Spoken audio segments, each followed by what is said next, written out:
ஆண்டவராகிய இயேசு கிறிஸ்துவின் நாமத்தினால உங்களை நான் வாழ்த்துகின்றேன்.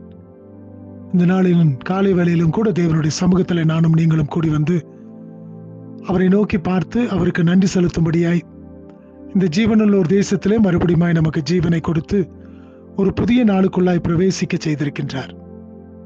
கர்த்தர் நம் ஒவ்வொருவரையும் இப்படிப்பட்ட ஒரு நிலைமையிலே நம்மை வழி நடத்துகிறார் என்று சொன்னால் நானும் நீங்களும் எவ்வளவு விசேஷம் உள்ளவர்களாய் காணப்படுகின்றோம். ஏன் என்று சொன்னால் நானும் நீங்களும் விசேஷம் உள்ளவர்களாய் காணப்படுவது கர்த்தர் நம்மோடு கூட இருக்கின்றபடியினாலே.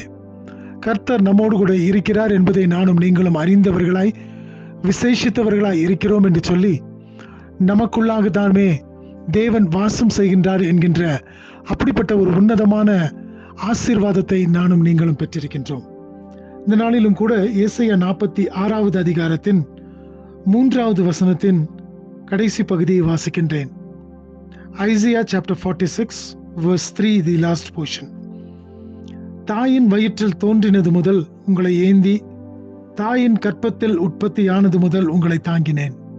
எனக்கு பிரியமான தேவச்சனமே, இந்த புதிய நாளுக்குள்ளாய் நானும் நீங்களும் பிரவேசித்திருக்கும் பொழுது நம் தேவனாகிய கர்த்தர் உங்களையும் என்னையும் பார்த்து சொல்லுகின்றார், தாயின் வயிற்றில் தோன்றின நாள் முதல் உங்களை நான் ஏந்தினேன், தாயின் கற்பத்தில் உற்பத்தியான நாள் முதல் உங்களை தாங்கினேன் என்று சொல்லி.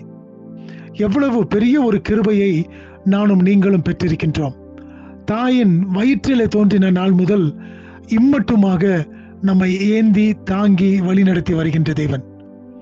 ஒருவேளை நம்முடைய தாயின் கருவிலே தோன்றினது முதல் அவர்தாமே நம்மீது அக்கறை உள்ள தேவனாக, நம்முடைய வளர்ச்சியிலே அக்கறை உள்ள தேவனாக, நம்முடைய முன்னேற்றத்திலே அக்கறை உள்ள தேவனாய், நானும் நீங்களும் கடந்து போகின்ற பாதைகளிலே நம்மை வழிநடத்தும்படியாய் அவர்தாமே நம்மோடு கூட இருந்து நம்மை நடத்துகின்ற தேவனாக இருக்கின்றார்.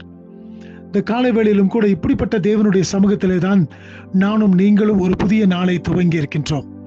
இந்த நாளுக்குள்ளாய் நானும் நீங்களும் கடந்து செல்லும் பொழுது கர்த்தருடைய கரம் நம்மோடு கூட இருந்து நம்மை நடத்தட்டும்.